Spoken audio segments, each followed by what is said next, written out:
Hello everyone! So today gagawa tayo ng gel sculpture using nail form.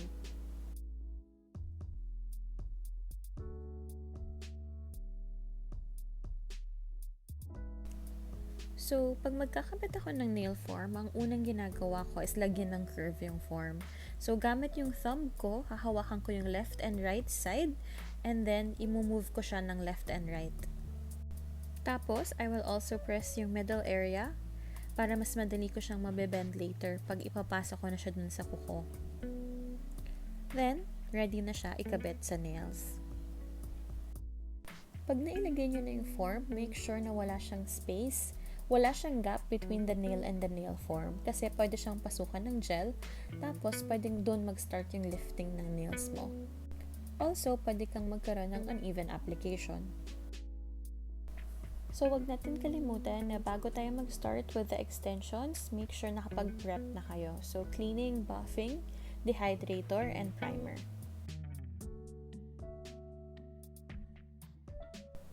So, after natin makabit yung nail form and nakapag-prep na tayo, lalagyan na natin siya ng base gel.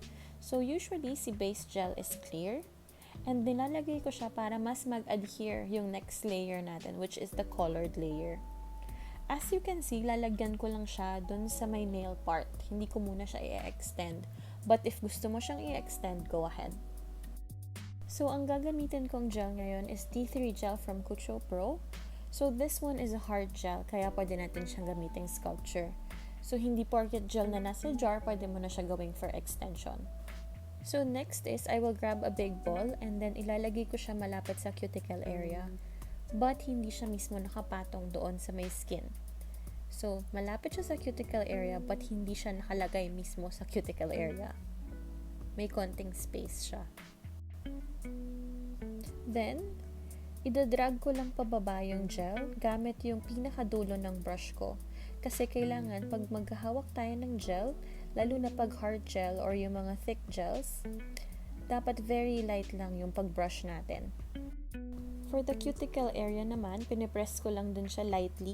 So, very lightly, hindi pa rin dumidikit yung mismong brush ko dun sa nail plate natin.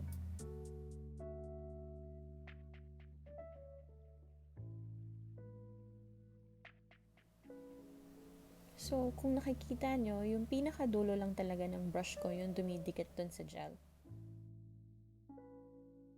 So, hindi ko pa na-cure yung gel, pero napansin ko na kulang yung gel na ginamit ko, so I'm just gonna add a little bit more. So, minsan, ang ginagawa ko is dinadrag ko yung brush ko pababa, but very light pa rin yung hawak ko sa brush. So, again, hindi dumidikit dun sa mismong nail yung brush ko, dun lang sa taas na part, which is just the gel. Pag masyado kasing mabigat yung paghawak mo ng brush, magkikreate siya ng marks dun sa mismong ginagawa mong sculpture. So, para konti lang yung ipa-file and iba-buff natin, very light lang talaga yung hawak natin sa brush. If satisfied ka na sa sculpture mo, pwede mo na siyang i-cure. So, for the LED lamp, 30 seconds. And then, if UV lamp naman gamit nyo, 2 minutes. So, after ko siya i-cure, I make sure to check the sides if pantay na siya.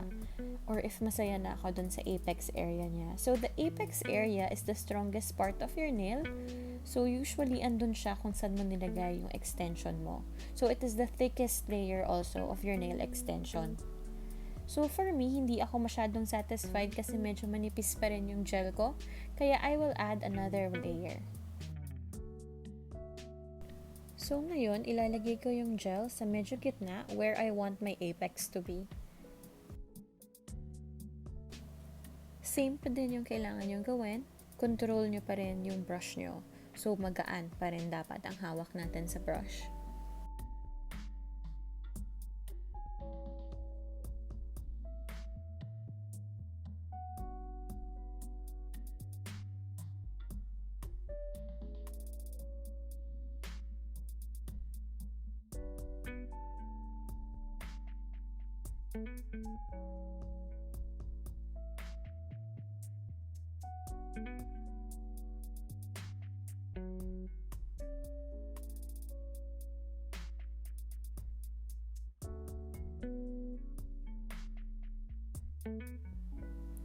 So, ito yung isa sa mga technique na ginagawa ko sa mga malabnaw na gel.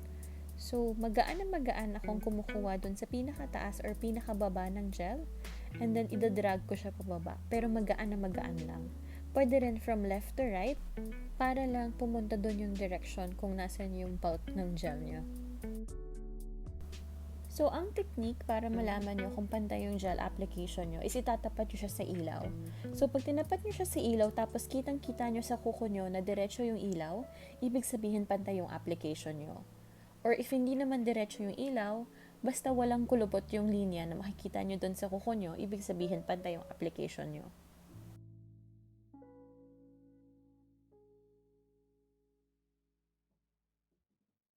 So, before I shape the nails, para magpantay yung nails, I'll make sure first na iwa-wipe ko muna siya ng cleanser para mawala yung mga sticky layer if meron man.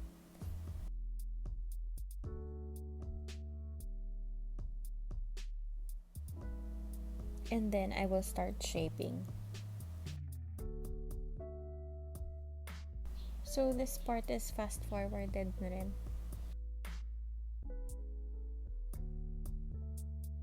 So, pinaka-importante when we're filing is to protect the skin of your client. So, mapapansin nyo yung positioning ng kamay ko. Laging nakaprotekta dun sa skin ni client para hindi ko siya ma-file or ma-buff at hindi siya masugatan.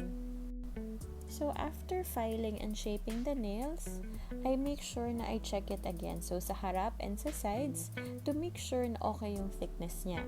So, ang proper thickness ng nail enhancement nyo is pwedeng size ng credit card, ID card, or pwedeng 1.5 yung thickness niya. Okay, so this is an optional step. Lalagyan ko lang siya ng clear on top.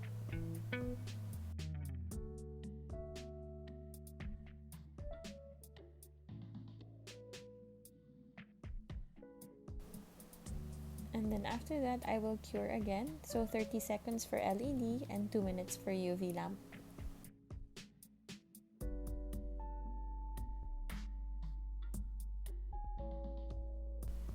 So guys, done na yung tutorial natin. So if you have any questions or requests, please let me know. So you can comment below or pwede nyo naman ako i-message and then I can make a video for you if I have time. So I hope you guys learned a lot and I hope naintindihan nyo yung mga techniques dito sa pag-apply ng hard gel. So yung mga natutunan nyo na technique is also pwede nyo siyang gamitin for the builder gels or basta yung mga sculpture gels. If ever ang gamit nyo is soft gel, hindi siya pwede, katulad ng mga regular gel polish natin, hindi natin siya pwedeng gamitin for sculpture.